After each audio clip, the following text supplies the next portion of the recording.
right, I'm here with Jamie with Doug Thorley. Jamie, welcome to our SEMA booth. Pleased to meet you. That's great. So Jamie, you're with Doug Thorley, so tell us a little bit about the company and its history. Well, Doug Thorley started building the headers out of his garage in 1958 and had quite a bit of success early on in the drag racing scene and kind of built the company from there. You know, it started out with drag racing. And 1958, I had no idea that Doug Thorley was that company's been around that long. That's fantastic. well over 50 years. Yeah. Wow, that's great. So, and you guys do a lot of research and development. Tell me a little bit about the research and development and some of the new products that you guys have coming out. Well, what we do is we kind of look at a vehicle that we think is going to be a big hit, and you know, of course, you always have your Mustangs and Camaros and things like that.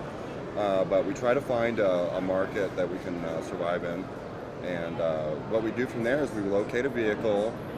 We do some preliminary testing with a chassis dyno, and just to get a baseline, and pretty much build the product on the car by hand. It's still all done by hand, and build a initial prototype, and then do the testing from there with the header on there. And basically, if it makes the power that we're looking for, then it just from there and on it goes. You make a jig from there, and then you do that. Absolutely. But so you may have to change tube lengths and where they meet several times before you get the right combination. Yeah, we're pretty good at kind of guessing up front. We kind of take it from there and decide if it's going to need a 4-into-1 or a tri-Y design or shorty. You know, sometimes we do shorties to maintain the legality of them, of the vehicles. Well, with 50 years experience, I would say that's probably not guessing. Yeah.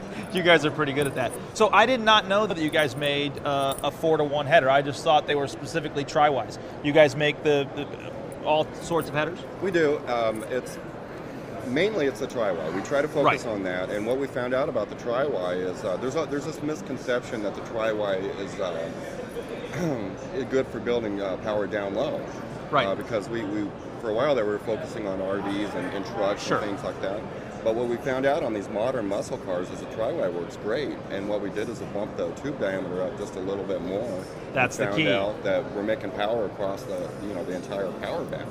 Yeah. And the gains are substantial down low and up top. Right. Well, the tri-Y, and one of the great things about the tri-Y header, and one of the great things about headers in general, as we've talked about before, is it really increases the breathing capability. And of course, with the tri-Y design, you actually help evacuate the cylinders a little bit too. And when you control those pulses and put them in the right order, it can really make a big difference. Oh, absolutely. There's some magic behind that. Basically, it's phasing is what it's called. Exactly, phasing. And we base that off of kind of the same thing as a 4-into-1. You got a certain amount of scavenging going on there. But basically, what we do is we try to pair the cylinders up according to the firing order. And ideally, you want one cylinder to fire 180 degrees opposite of the other one on the distributor. Right.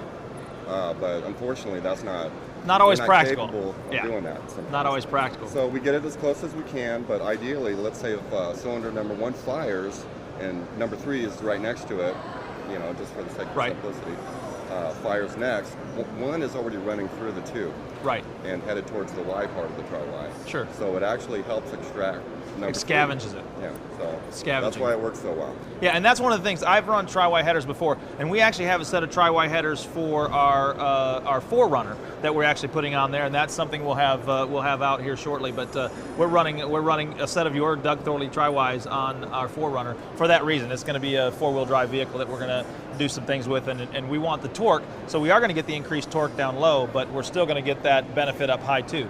And you can control that by tube size. Oh, absolutely. And it's based on the vehicle too. You don't want to put a big tube header on a big truck because it's going to be.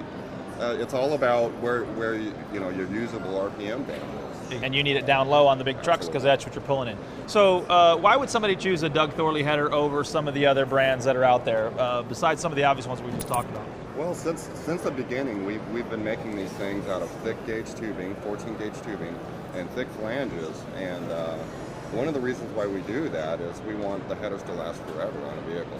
Okay. And but just in case, we have a lifetime warranty.